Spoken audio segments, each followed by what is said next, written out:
Ինչու ենք մենք այստեղ, ինչու ենք մենք մեր արշավը սկսել երասխից։ Մեզ համար Հայաստանի Հանրապետության Սահմանադրության առաջին հոդվածը առանցքային հիմնարար նշանակություն ունի, իսկ այդ հոդվածը խոսում է Հայաստանի Հանրապետության ինքնիշխանության մասին։ Ահա այն ինքնիշխանության սիմվոլը, որը այսօր Հայաստանը ունի։ Սա երասխի մետալուրգիական գործարանն է որպես սիմվոլ, որովհետև այսօրվա կառավարությունը 2 տարի առաջ Ադրբեջանի պահանջով Հայաստանի Հանրապետության ինքնիշխան տարածքում դադարեցրել է երասխի մետալուրգիական գործարանը, որը կառուցվում էր ամերիկյան ներդրողների կողմից։ Այսինքն ամերիկյան ներդրողները երասխում Հայաստանի Հանրապետության ինքնիշխան տարածքում սկսել էին կառուցել մետալուրգիական գործարան, Ադրբեջանը սկսեց կրակել, վիրավորել նաև գործարանի վրա աշխատող բանվորներին եւ գործարանի շինարարությունը դադարեցվեց։ Հետագայում այն տեղափոխվեց այլ վայր։ Հիմա խոսալ անդադար ինքնիշխանությունից, ասել, որ մենք ավելի ինքնիշխան ենք, քան երբևէ, սակայն ունենալ նման ամոթ, նման խայտառակություն եւ բան անել, մեծ խոսալ, հոխորտալ ընդդիմադիր ուժերի վրա, սա մենք ուզում էինք ցույց տալ քարոզարշավի առաջին օրը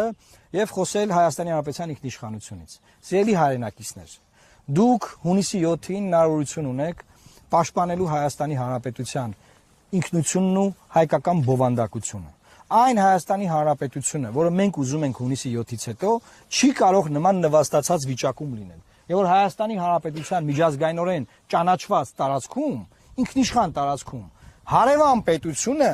կրակելով արգելում է կառուցել գործարան, որը բոլոր չափանիշներին համապատասխանող գործարան է, եւ այս իմաստով շատ կարեւոր ենք մենք համարում, որ մեր հայրենակիցներն իմանան, որ մեր թիմը այս ընտրություններին մասնակցելով սպառողական խոստումները մի կողմ դրած, խոսում է այն խնդիրներից, որոնք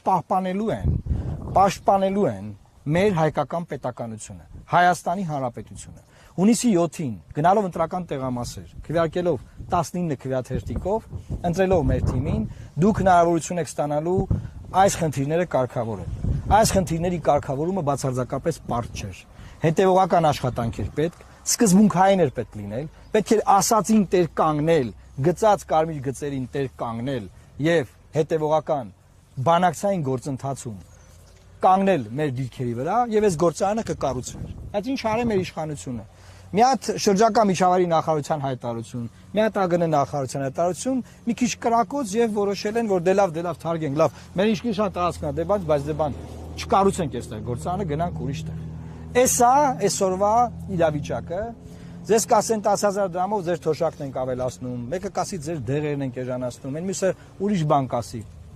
Իմացեք, եթե ինքնիշխան, անկախ հայկական պետականություն չունեցանք, մենք բացարձակապես որևէ ձևով որպես ազգ չենք կարող պաշտպանված լինել ապագա ցեղասպանություններից եւ ապագա արհավիրքներից։ Սա է մեր այսօրվա ուղերձը։ Մենք սրանով ցույց ենք տալիս, որ որպես կուսակցություն, որպես ընտրություններին մասնակցող ուժ մեր համար առանցքային կարևորության հարցերը, այսինքն առաջնայինը երկրորդականից տարբերակված են եւ մեր քարոզարշավը սկսում ենք ինքնիշխանության թեմատիկայով։ Այստեղ նաեւ ուզում եմ ցույց տալ մեր խորհրդանիշը, մեր վահանը, մեր ազգի, մեր պետականության վերջին դարերի արդյունքում ձևավորված սիմվոլներն են եւ առաջին տեղում բնականաբար մեր զինանշանն է, մեր պետականությունն է ցույց տալիս եւ մենք ձեզ ասում ենք սիրելի հայրենակիցներ, որ